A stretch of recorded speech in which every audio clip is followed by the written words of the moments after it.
आज हम एक बहुत ही क्या कहते हैं विचार करने वाले विषय पर बात करने वाले हैं। जी। हमारे पास डॉक्टर बाबा साहेब अम्बेडकर के लेखन का एक खास अंश है उनके संपूर्ण वाङ्मय खंड 17 से।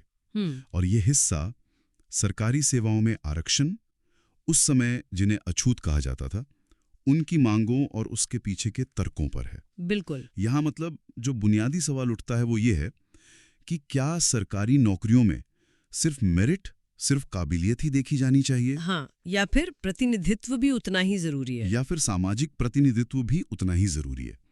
ये सवाल आज भी गूंजता है। तो चलिए इसे थोड़ा खोलते हैं, समझते हैं कि इस दस्तावेज में क्या तर्क दिए गए थे।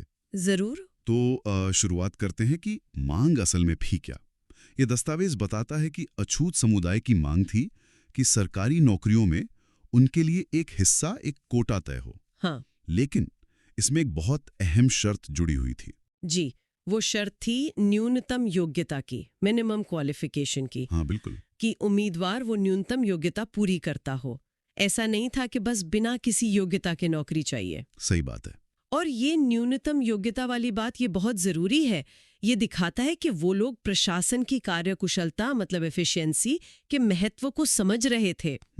वो ये नहीं कह रहे थे कि भाई हमें बस नौकरी दे दो, हम योग्य हो या ना हो, बल्कि ये कि एक मिनिमम लेवल तय करो और अगर हम वो लेवल पूरा करते हैं तो हमें प्रतिनिधित्व मिलना चाहिए। बिल्कुल। लेकिन फिर दूसरी तरफ, जैसा इस दस्तावेज में लिखा है, उस वक्त के हिंदू समाज का एक बड़ा तबका इसका विरोध कर रहा था। हाँ, विरोध था। उनका मुख्य तर्क क्या था? देखिए, उनका मुख्य तर्क दो बातों पर टिका था। एक तो कार्यकुशलता यानी एफिशिएंसी, और दूसरी खुली प्रतियोगिता, ओपन कंपटीशन। अच्छा। उनका मानना था कि भाई सरकारी काम अच्छे से चले, इसके लिए सबसे काबिल लोग चाहिए, और काबिल लोग चुनने का सबसे अच्छा तरीका है खुली प्रतियोगिता। मतलब सिर्फ मेरिट देखो और कुछ नहीं, जाति या वर्ग नहीं। हाँ, जातिवादी कुछ नहीं। और उनका ये भी कहना था कि देखो, अगर प्रतियोगिता खुली होगी तो सैद्धांतिक रूप से तो कोई भी आ सकता है ना, अछूत भी आ सकते हैं। हाँ, सुनने में तो ये बात बहुत सीधी और मतलब न्याय संगत लगती है, नहीं? बिल्कुल लगती है। कौन नहीं चाहेगा कि काम सबसे कुशल हाथों में हो। सही बात है। लेकिन यहीं पर डॉक्टर अंबेडकर का विश्लेषण जो है वो एक गहरी छुपी हुई सच्चाई सामने लाता है। अच्छा, वो क्या थी? वो ये कि ये जो खुली प्रतियोगिता का सिद्धांत है ना, ये सुनने में जितना अच्छा लगता है, ये उस समय की सामाजिक और शैक्षिक हकीकत को बिल्कुल नजरअंदाज कर देता है। सवाल ये नहीं था कि प्रतियोगिता हो या ना हो, असल सवाल ये था कि क्या सबके लिए शुरुआत करने की लाइन एक ही थी, क्या मौके सच में बराबर थे। और यही पर एक शिक्षा का सवाल आ जाता है ना? बिल्कुल। जैसा इस खंड में पूछा भी गया है, क्या शिक्षा, खासकर उच्च शिक्षा, उस समय सबके लिए खुली थी? क्या वो लोकतांत्रिक थी? क्या एक अछूत व्यक्ति के लिए वो शिक्षा उतनी ही आसानी से उपलब्ध थी जितनी किसी ऊंची जाति वाले के लिए? अंबेडकर का विश्लेषण साफ बताता है, बिल्कुल नहीं थी।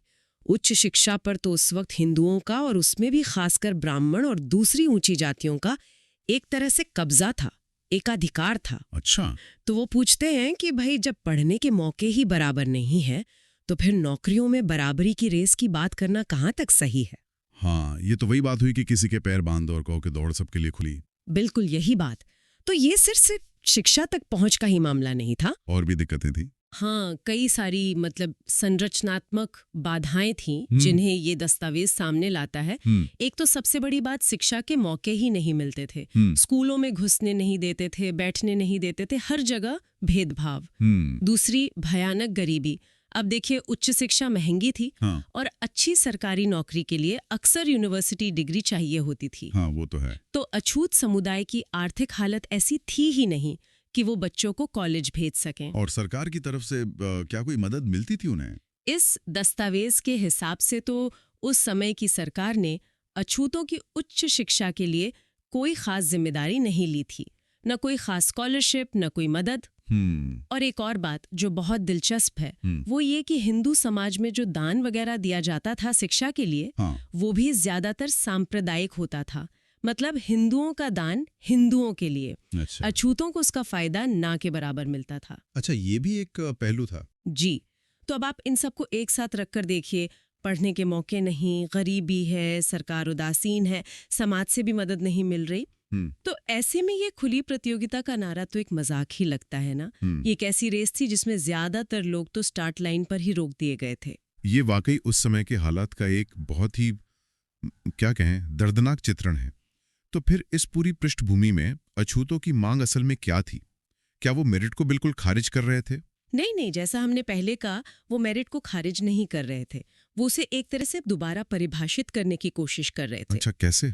उनका प्रस्ताव यह था कि हर सरकारी नौकरी के लिए एक न्यूनतम योग्यता, मिनिमम क्वालिफिकेशन तय हो। मतलब वो कम से कम काबिलियत जो उस नौकरी को ठीक ठाक करने के लिए जरूरी है। ठीक है। अब अगर किसी पोस्ट के लिए 2 लोग हैं, एक हिंदू और एक अछूत, और दोनों ही न्यूनतम योग्यता पूरी करते हैं। हाँ, यहाँ एक पेंच है। प्राथमिकता तब भी जब हिंदू उम्मीदवार के पास उस न्यूनतम योग्यता से ज्यादा योग्यता हो। हाँ, बिल्कुल। मतलब मान लीजिए न्यूनतम योग्यता 60% है और अछूत उम्मीदवार के 60% है और हिंदू उम्मीदवार के 80% है, तब भी 60% वाले अछूत को चुना जाए। जी हाँ, उनका तर्क यही था। ये बात शायद आज बहुत से लोगों को हजम ना हो जो सिर्फ मेरिट की बात करते हैं। हाँ, बिल्कुल। और यही बिंदु अक्सर बहस का मुद्दा बनता है। लेकिन अंबेडकर के तर्क को समझने के लिए हमें योग्यता का मतलब थोड़ा गहराई से देखना होगा। उनका कहना था कि नियुक्ति का आधार न्यूनतम योग्यता हो, उच्चतम योग्यता नहीं। और इसके पीछे एक बहुत गहरा सिद्धांत था। वो क्या था? वो सिद्धांत जुड़ा था प्रतिनिधित्व यानी रिप्रेजेंटेशन से।